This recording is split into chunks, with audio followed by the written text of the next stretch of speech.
राजा युधिष्ठिर ने कहा, प्रभु, ऐश्वर्य आदि के प्राप्त ना होने से इतना कष्ट नहीं होता जितना प्राप्त होकर नष्ट हो जाने से होता है। इसलिए ऐसा कोई व्रत बताइए जिसके करने से ऐश्वर्य भ्रंश और इष्ट वियोग नहीं हो। तब भगवान श्री कृष्ण बोले, महाराज, ये बड़ा भारी दुख है कि प्राप्त हुए सुख का फिर नाश हो जाता है। इसके लिए श्रेष्ठ पुरुषों को चाहिए कि वे 12 मासों के 12 नक्षत्रों में भगवान अच्युत की विविध उपचारों से पूजा करें। इस नक्षत्र व्रत को प्रथम कार्तिक मास की कृतिका में करना चाहिए। इसी प्रकार मार्गशीर्ष मास के मृगशिरा नक्षत्र में, पौष मास के पुख्य नक्षत्र में, माघ मास के मघा नक्षत्र में, कार्तिक, मार्गशीर्ष, पौष तथा माघ, इन 4 महीनों में खिचड़ी का भोग लगावें और यही ब्राह्मणों को भोजन भी करावें।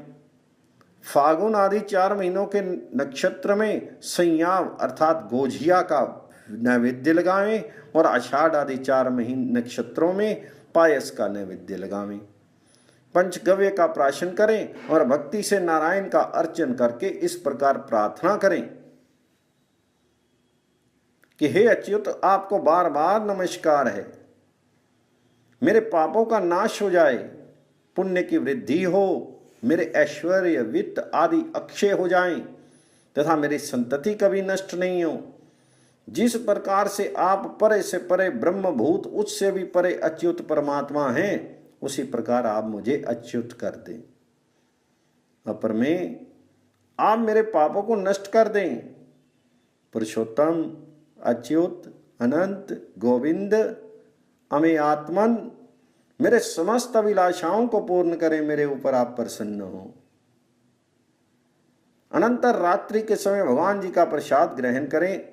वर्ष पूरा होने पर जब भगवान अच्युत जग जाएं, तब घृत पूर्ण ताम्र पात्र और दक्षिणा ब्राह्मण को देकर अच्युत प्रियताम ये वाक्य कहें। इस प्रकार 7 वर्ष तक नक्षत्र व्रत करके स्वर्ण की अच्युत की प्रतिमा बनाकर स्थापित करे और उसके सामने भगवान जी की परम भक्ता और पतिव्रता संभ्रायिनी ब्राह्मणी की चांदी की मूर्ति बनाकर स्थापित करें।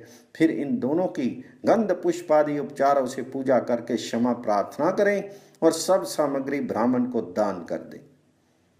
इस विधि से जो श्रद्धा पूर्वक व्रत करता है और भगवान अच्युत का पूजन करता है, उसके धन, संतति, ऐश्वर्य आदि का कभी क्षय नहीं होता।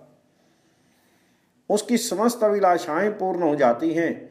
अतः मनुष्य को चाहिए कि सर्था अक्षय होने के लिए इस मास नक्षत्र व्रत का पालन करे।